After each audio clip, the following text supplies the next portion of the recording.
But in this time, isang langis na sila. Ang galing.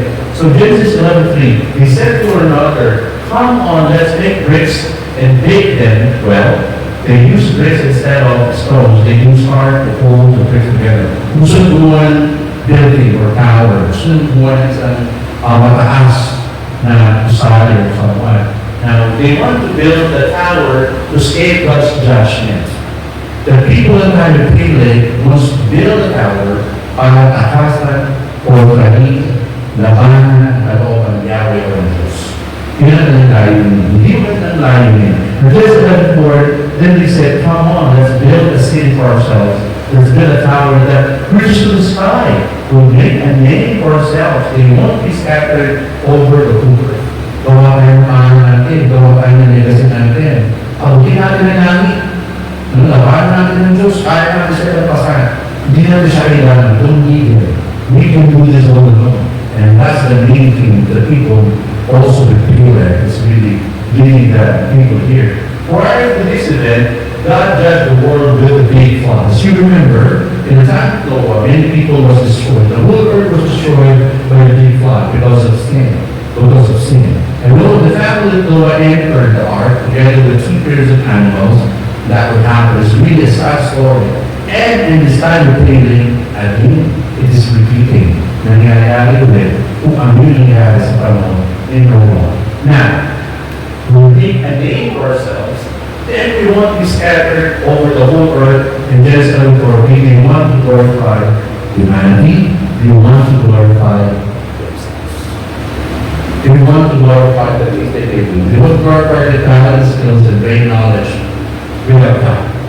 God is tempted. Hindi kasama sa God sa tayo nila. Labas si Lord. Labas siya. It's really about actions to my tao and all that. Based on human wisdom, great mistake.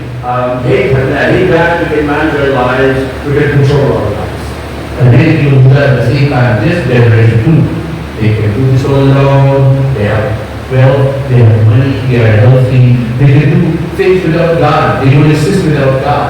And many people don't believe in God, and they don't believe that the main source of everything is our God and brain. Now, we do not need to, sabi ng mga tao mo, the motivation of building the tower is to challenge God. Imagine, the cloud you did in the time no one was not there. Baga natin ginawa mo, pinatay yung katakaw mo. Hindi ka nasanay sa ginawa mo God, talagaan ka namin, kaya namin ito. And that's really a bad thing. Ang pag-asa ng Iber sa kanyang sa gilid and maging sa mga tao kasapapan sa pagpulo sa Diyos. Pati pa ang nila. Mali ang in-expect niya, no? Genesis 6:5, the Lord saw how bad the sins of every earth had become. The only thought about evil things. Kung paano na yan? Nakita niya ang sama-sama ng mundo. Ang sama-sama langis ng kasamaan at pagsuway sa kalaban ng Diyos. At even sa mga sumunod na hanggang ngayon, gano'n pa rin naman ang nagagana. Ang sumuway at ang sumunod sa kalaban ng ating Diyos na lumipat.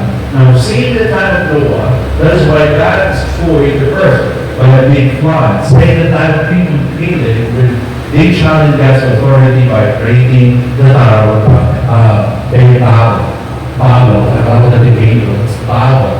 Alright? Ang din ang Babel, yung sound hindi maintindihan. Sa traffic, sa ruman, yung maingay siya, pero wala akong makapture na message. That's Babel. Kaya ito pinangalan Tower of Babel. Let's proceed more so we can see what happened. Now, mankind's plan was prevented.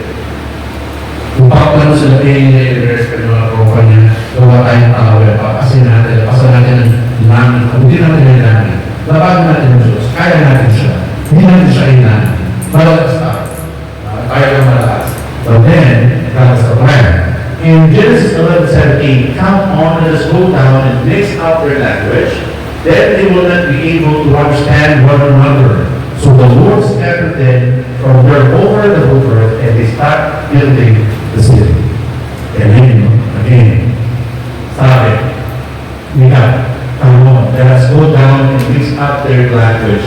Then we will not be able to understand one another. So the Lord scattered them from there over the whole earth and start building the city.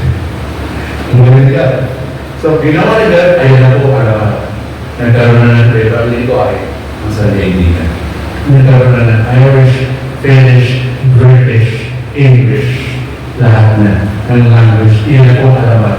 Wala parang kay language ngayon. So, hindi na nagkain. Kaso, hindi ko, hindi na natatapos sa power. Kasi hindi na makain yan. And that's why, nagkakasa sa buong mundo, ayun na. May iba na tayong language, may iba tayong salita.